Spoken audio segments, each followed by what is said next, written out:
Hi everyone, welcome back. Thanks for joining us today. We've got a brand new story to share with you. So let's begin. My name is Calvin. Marriage, at least in my experience, has always felt like a balancing act. You do what you think is right, you take on responsibilities, and you assume your partner sees the effort you're putting in. From the moment Lydia and I got married, I naturally took the lead in keeping things organized. It wasn't something we ever sat down and decided on. It just happened. Bills needed to be paid, so I handled them. The house needed maintenance, so I took care of it. If something broke, I either fixed it myself or called someone who could. It wasn't that Lydia was incapable, she just didn't seem interested in those things, and I didn't mind taking them on. It felt like my role. I just assumed we had an unspoken agreement. I handled the logistics, and she handled other things. But over time, I started to notice little things slipping through the cracks on her end. Missed appointments. Forgotten tasks. Little things left undone. I figured she was just busy or distracted, so I did what I thought was helpful. I reminded her. If there was a bill due, I'd ask if she had paid it. If something needed to be scheduled, I'd check in to make sure she had set a date. If she mentioned wanting to do something around the house, I'd follow up later to see if she had gotten around to it. To me, it was simple communication, a way to keep things on track. But to Lydia, it felt like control. She never outright said it at first, but I could see the irritation in her face whenever I asked her about something. Her sighs got louder. Her responses got shorter.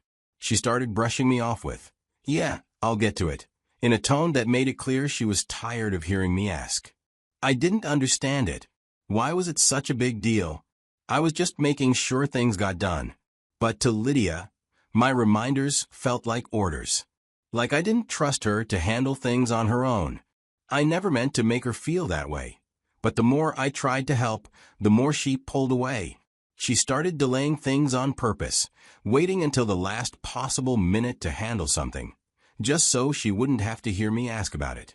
I could feel the resentment building in her, but I didn't know how to fix it. In my mind, I was doing what any responsible husband would do, but in hers, I was treating her like a child who needed to be managed. And the worst part? I didn't see the explosion coming. It happened on a night that started out just like any other. We had finished dinner, and I was clearing the table while Lydia scrolled through her phone, half listening as I went through a few things that needed handling. It was just small reminders. I mentioned that the internet bill was due for renewal soon and asked if she had taken care of it yet. But the moment the words left my mouth, I could feel something shift in the air. She sighed, setting her phone down. "Why do you always do this?" she muttered under her breath. I blinked, caught off guard. "Do what?" I asked, genuinely confused. She turned to face me fully, her expression already set in frustration, constantly reminding me, nagging me, acting like I can't handle my own life without you hovering over me. "I don't need you making decisions for me, Calvin. I'm not your property." Her voice rose in anger. "I can handle my things without you constantly reminding me like I'm your servant." I stood there, completely stunned. I had never thought of myself as someone who controlled her. I had never spoken to her like she was beneath me. Everything I did was meant to help, to make sure things didn't slip through the cracks. I opened my mouth to say something, to defend myself, but nothing came out. What was I even supposed to say? That I was just trying to keep things in order? That I didn't see her as a servant but as my partner? Would she even believe me? Instead, I just stood there, feeling the weight of her words settle in. If she truly felt this way, what was the point in arguing? She clearly didn't see my reminders as help. She saw them as control, as an insult to her independence. If that was the case, then maybe I had been wrong this whole time. Maybe I had been pushing too much, even without realizing it. So I did something I never would have done before. I took a deep breath, nodded once, and simply said, "All right." That was it. No argument, no defense, no justification. Just all right. I don't know if she had expected me to push back, to fight for my side of things. But I didn't. I just wiped my hands on a dish towel, walked over to the couch, and sat down in silence. If she wanted independence, she could have it. She wanted control. So, I gave it to her. No more reminders. No more checking in to see if she had scheduled an appointment or handled a bill. I no longer ask if something around the house needed fixing. If I saw the gas gauge in her car dipping dangerously low, I didn't say a word. It wasn't easy at first. I had spent years naturally stepping in, keeping things on track, making sure everything ran smoothly. There were moments when I almost spoke up out of habit, but every time, I reminded myself she wanted this. At first, Lydia seemed to thrive in her newfound independence. She didn't have me hovering over her shoulder, asking if she had handled something. She could go about her day without being reminded of deadlines or responsibilities. I could tell she enjoyed the freedom, the sense that she was completely in charge of herself. She started making decisions without consulting me, which was fine. She scheduled appointments when she felt like it, handled things at her own pace, and didn't feel obligated to update me on what she was doing. It was like she had been waiting for this, a chance to prove that she didn't need me managing things. But independence, I realized, wasn't the same as preparedness. Without me nudging her, small things started slipping through the cracks. She missed a payment on a subscription she had meant to cancel, only realizing it when the charge hit her account and they had no refund policy. She scheduled a work meeting at the same time she had a doctor's appointment, something I would have caught if I had been reminding her to check her calendar. Little inconveniences, nothing disastrous, yet. She brushed them off, moving forward with a confidence that I admired, even as I saw the warning signs. I said nothing. I didn't step in. The first real problem came with the electric bill. She had forgotten to renew the payment, and one afternoon, she came home to find the power shut off. I remember how she stormed into the living room, phone in hand, frustration written all over her face. "The power's out. Did you forget to pay it?" she asked, as if this was still my responsibility. I looked up from my laptop and answered calmly, "No. The bill's under your name. You were supposed to renew it." The shift in her expression was quick, shock, then irritation, then something else. Embarrassment, maybe. Without another word, she turned away and called the power company, trying to sort it out. I could hear the impatience in her voice as she navigated the automated system, her sighs growing heavier with every passing minute. Then came the car trouble. She had been driving it every day, completely unaware that it was overdue for servicing, something I usually kept track of. She didn't notice the warning signs, the rough idling, the occasional jerking when she accelerated. It wasn't until the check engine light blinked on that she realized something was wrong. By the time she finally took it in, the mechanic told her that what could have been a simple service had now turned into a more expensive repair. That one hit her harder than the power bill.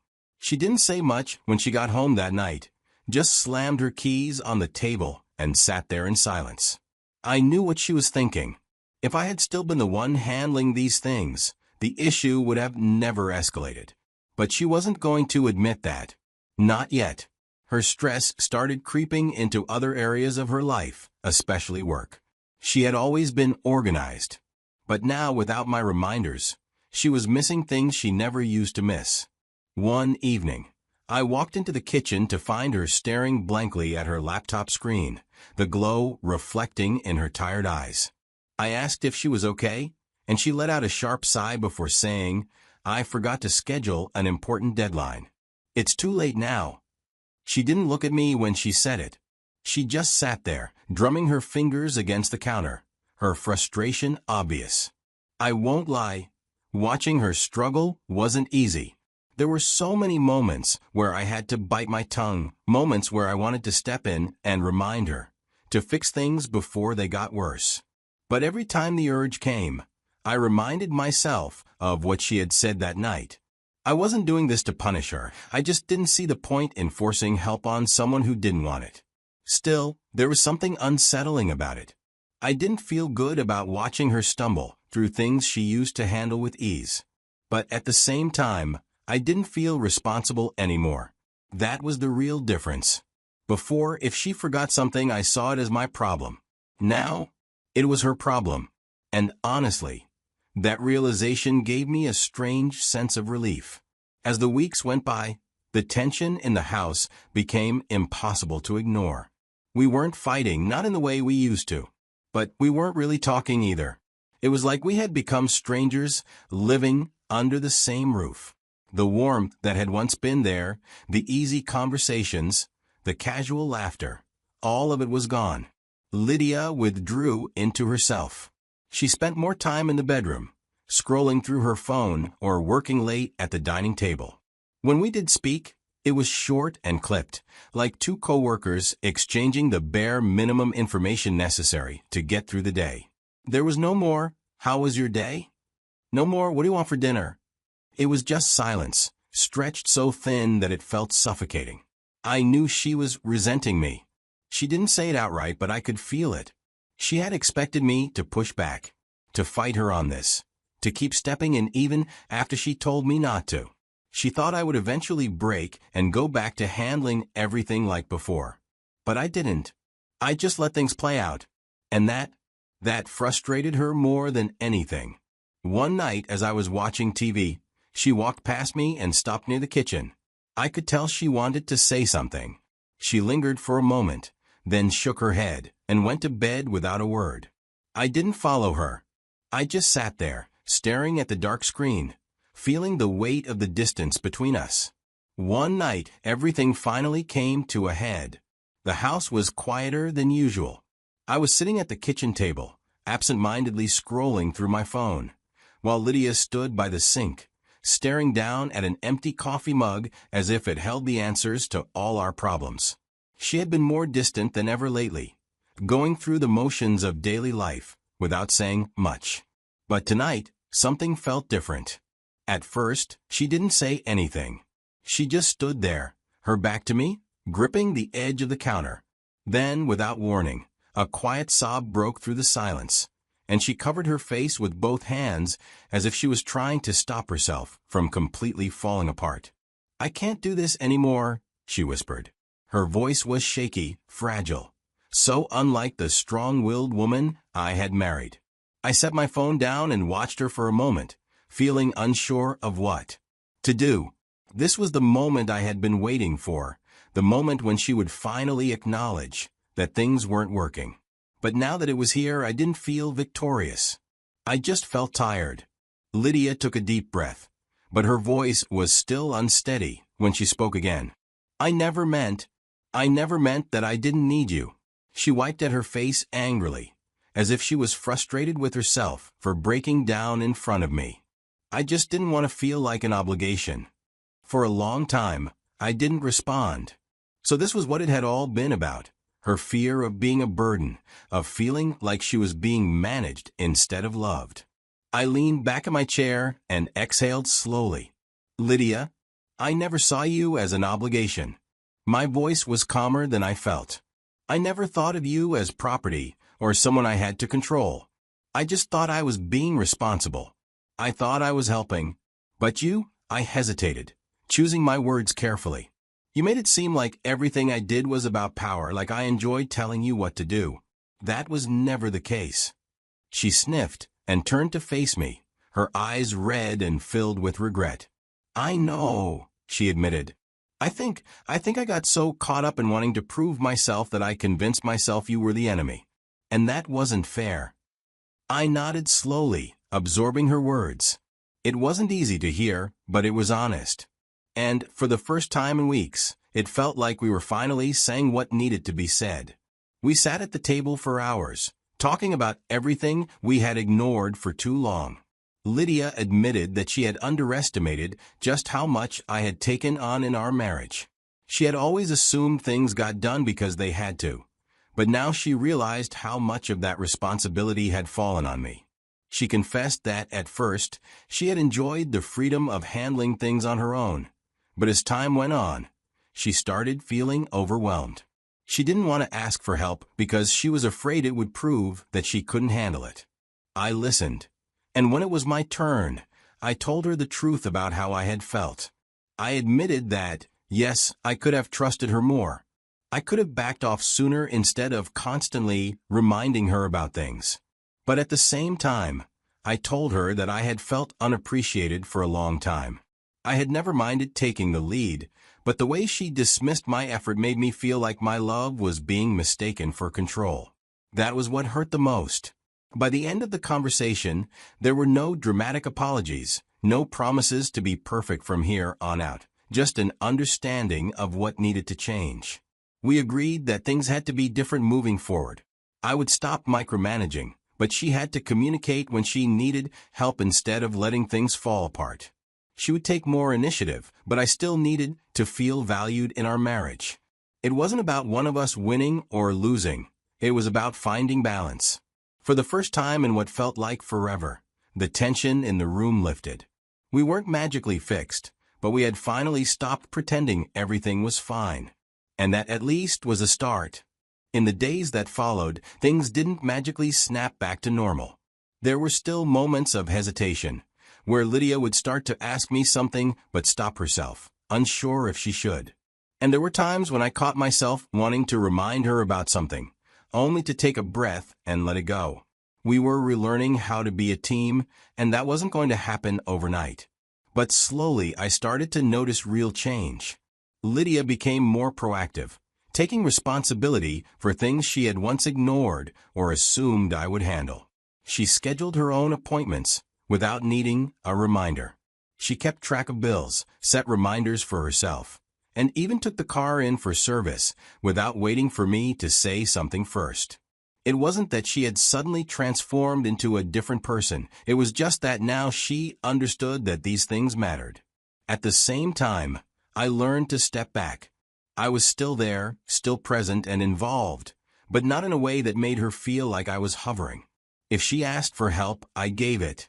If she needed support, I provided it. But I no longer felt the pressure to carry everything on my own. For the first time in a long time, our marriage didn't feel like a one-sided effort. We had found our middle ground. Lydia had the independence she wanted, and I had the partnership I had always hoped for. And most importantly, we had respect, not just for each other, but for the roles we played in each other's lives.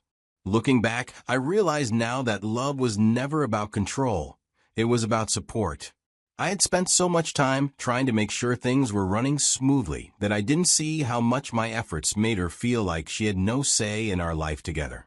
And she had spent so much time pushing back against my involvement that she didn't see how much I just wanted to be appreciated. We almost lost each other because of it. But thankfully, we figured it out before it was too late. And that's our story for today. Let us know what you think of this story. You can share your experience to encourage someone or share this story with someone. If you enjoyed this, don't forget to like, share, and subscribe for more. Until next time.